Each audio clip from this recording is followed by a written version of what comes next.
这系列各位观众朋友，大家好，欢迎您收看藏人行政中央电视台本周西藏华语新闻节目，我是主持人卓玛。本期的主要新闻有：达赖喇嘛尊者向各国青年领袖强调自由对认知发展的重要性；加州大学美西德分校向达赖喇嘛尊者颁发斯潘德勒正义奖；达赖喇嘛尊者致函祝贺印度总理莫迪72岁寿辰。第17届西藏人民议会第4次会议圆满闭幕。四镇边巴次仁在日本国会强调中共对西藏文化实施的灭绝政策。西藏青年艺术家和研究人员讨论保护西藏文化的方法。朱姑阿汪曲珠正式接任藏人行政中央驻尼泊尔办事处代表一职。瑞士联邦议会支持西藏小组就中国在西藏实施的镇压政策举行听证会。驻日内瓦代表赤列去吉女士出席在瑞士举办的西藏游说培训会。下面请看详细内容。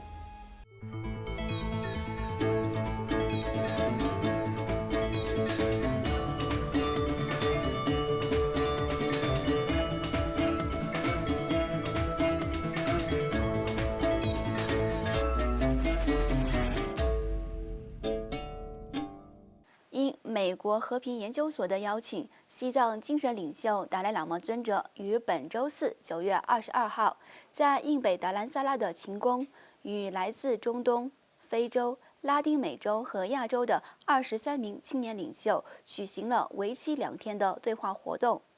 达赖喇嘛尊者在第一天的对话活动开幕式上，与来自世界各国的青年领袖展开互动时指出，自由对个人的认知发展至关重要。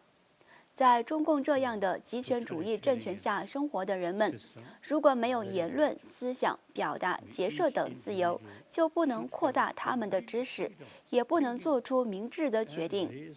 尊者进一步强调了在世界各地的现代教育系统中灌输促进慈悲和利他，以及全球70亿人类一体性理念的重要性，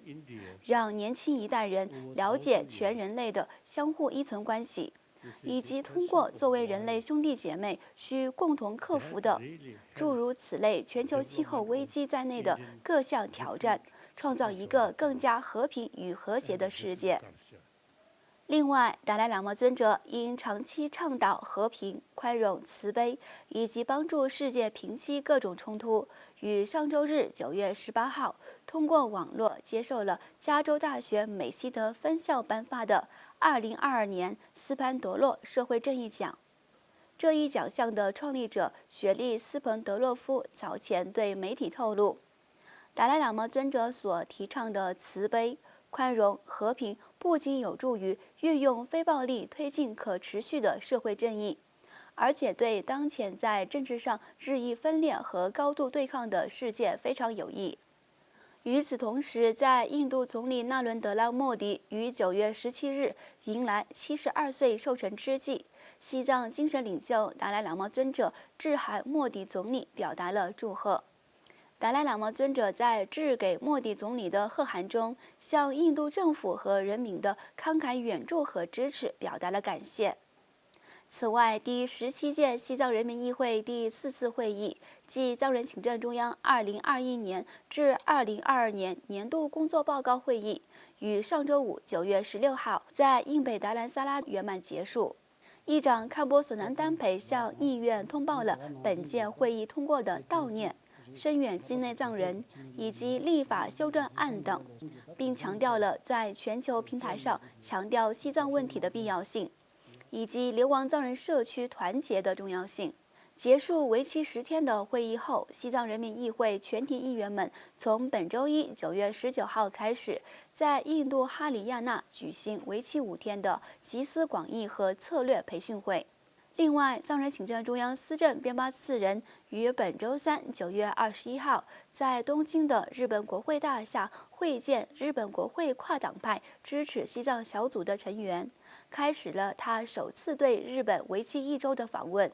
司政边巴次仁在见面会上发表讲话时，强调了在中国政府的镇压政策下，西藏境内的严峻形势，以及西藏的文化正在缓慢消失的问题。司政还呼吁日本国会议员和政府官员利用他们自身的影响力，鼓励联合国难民署综合西藏的实际情况，向成员国提交类似于新疆式的西藏报告。在结束见面会后，司政边巴次仁在国会大厦对前首相安倍晋三的遗像表达了悼念和慰问。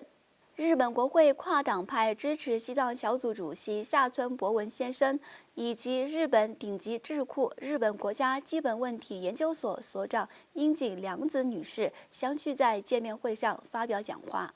另外，藏人行政中央宗教与文化部于本周二9月20号组织了一场为期3天的西藏艺术家和研究人员会议。来自流亡藏人社区的30名藏人艺术家和研究人员出席了会议，讨论了西藏青年在保护西藏文化方面的作用和责任。司政边巴次仁出席了会议开幕式，并在发表讲话时强调了老一辈藏人在流亡的早期为保护西藏的文化遗产所做出的努力，并指出年轻一代藏人是当前倡导西藏自由运动的先锋。此外，根据藏人行政中央嘎夏于8月19号发布任命通告，朱姑阿旺曲珠于本周一9月19号正式就任驻尼泊尔办事处代表一职。从上周日开始，在藏人行政中央外交与新闻部秘书长噶玛曲云先生的见证下，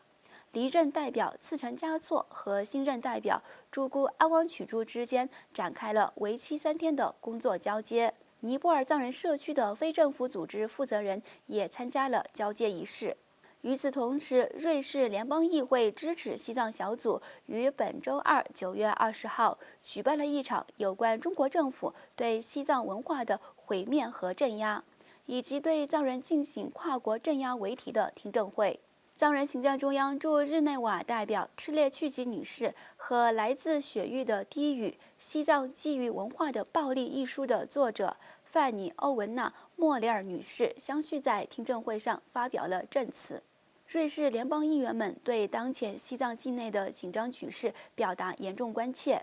并强调他们正在密切关注这一局势的发展，并保证将继续支持和声援西藏境内外的藏人。请继续收看本期节目的最后一则消息。藏人行政中央外交与新闻部与驻日内瓦办事处联合于本周一9月19号在瑞士日内瓦召开了为期3天的在联合国及其机制中游说西藏问题为题的培训会。藏人行政中央驻日内瓦办事处代表赤列曲吉女士欢迎与会各界代表，并强调了在联合国游说西藏议题对解决藏中冲突的重要性。为期3天的培训活动由外交与新闻部宣传科组织，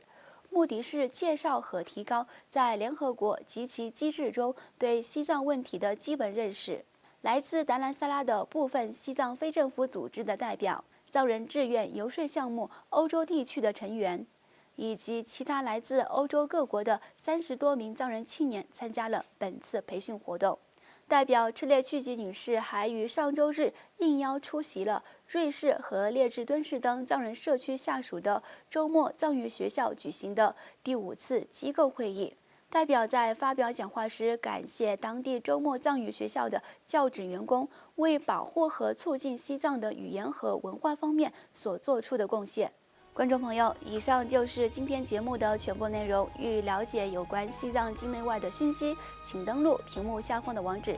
感谢您的收看，我们下期节目再会。